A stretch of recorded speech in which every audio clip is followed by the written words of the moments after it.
makakabili na ako ng aircon. Buti na lang. Hindi lang po aircon. Reregaluhan namin kayo ng sasakyan. Ay, talaga? Kailan? Ako, magkakasakyan Mami, tayo. Talagang inunahan niyo pa talaga ako, no?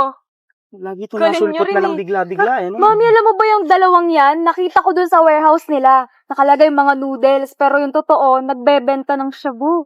Tumigil ka nga dyan. Ano bang pinagsasasabi mo? Bibig niyan, mami. Eh, mamaya may makarinig na kapitbahay. Akala pa kung anong pinaggagawa ng kuya mo. Tumigil ka nga dyan. Saan na ba yun? Tagal eh. Kanina ko pa hinihintay. Hindi na nagre-reply. Oh, Gulat, pare. pare, kanina pa kita hinihintay. Ang tagal mo. Ito lang ah. Ito lang? Bakit? Ang ganito kulang to. Magkano ba binigay mo? 1,000. Pare, quality yan. Ilang araw na eh. Tinik mo namin quality yan, pare. Wala man lang kaano-ano dito pare. Gumagamit din naman kami.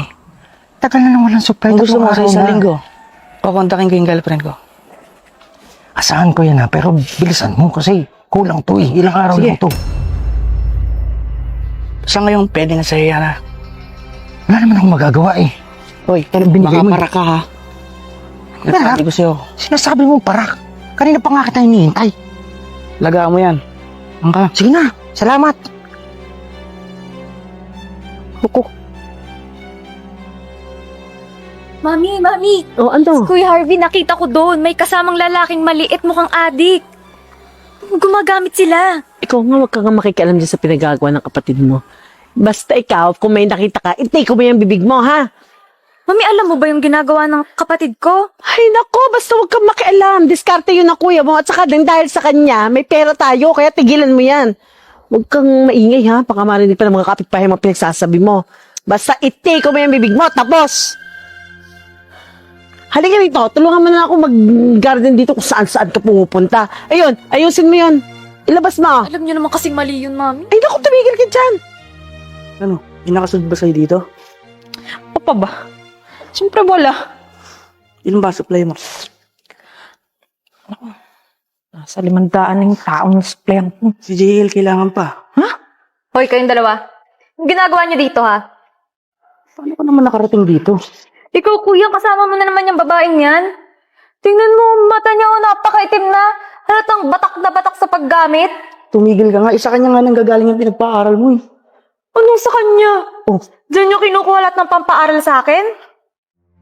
Sino ka ba, ha? Hindi ko alam paano ka ba nakasunod dito? Sinusundan mo ba ako? Oo, talaga. Kitang-kita ko kasi yung mga ginagawa niyo. Puro illegal yung mga pinagbebenta niyo. Eh ano? Kesa mamatay tayo sa gutom. Mga noodles pa kayo dyan. Pang-front niyo. Kala niyo naman uubra sa akin yon. Susumbong ko kayo kay Mami. Magsumbong ka. Ewan ko lang kung paniwalaan ka. Wala kaming pakialam. Susumbong ko talaga kayong dalawa. Mga buwisit kayo. Doon ka nga, umuwi ka na nga. Adik. Sino nasundan yan? Ikaw ako. Ba, kapatid mo yun eh. Kaya mo na. Hindi na paniniwala ni Mami. Bigyan mo na lang yung kailangan ni JL. Doon kumakasab sa loob. Papakukuhain mo.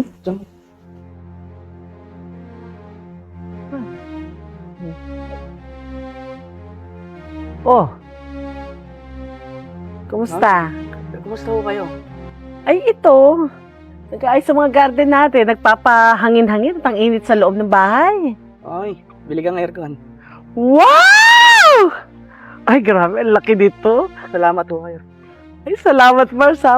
Laki ba ang racket ngayon? Nasa kanya po lahat.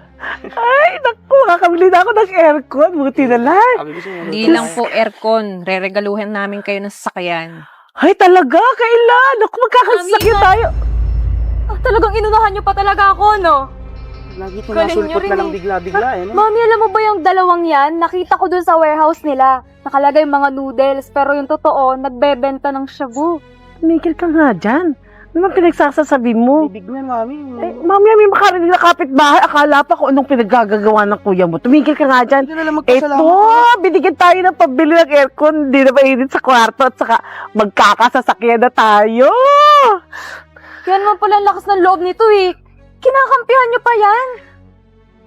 Eh anak, anong gagawin natin sa panahon ngayon? Buti na yung nagiging practical tayo. Ano ka ba? Practical, Mami, kakapit ka talaga sa patalim, ha? Hoy, Yan. hoy, hoy, kung di ka titigil, tumigil ka sa pag-aaral mo. Kaya Malahimik nga. yung bunganga mo, kung di dahil sa akin, di ka makapag-aral, ha? Kahit kailan di ako magkakaroon ng utang na loob sa'yo. Yung itsura mo? Ugali mo, hoy. Anak, tumigil ka na nga. Talaga ba? Sinasabi ko sa inyo, Mami, pag dyan may nangyaring masama, Wala mangyayari dyan. Basta importante, may pera tayo. Eh, kaysa naman tayo nagugutom mag-ina. Oh, anong gusto mo mangyari? At saka hindi ka na makapag-aral. Huwag ko sa'yo, tigaw mo na lang yung bibig mo. Yeah, babe, ha? Pakisabihin yung kapatid mo, ha? Mami, Namumura na sa akin. Oh, ako na bahala dito. Huwag kayong mag-alala. Naku, pasensya ka na, Barbara, ha? Sige na po. O siya, sige na. Umalis na kayo. Kung tumigil ka nga dyan. Tayo na sa loob. At bibilangin ko to. May pabili tiger ko. Tara, tara, tara, tara. Tara na sa loob. Ano ka ba?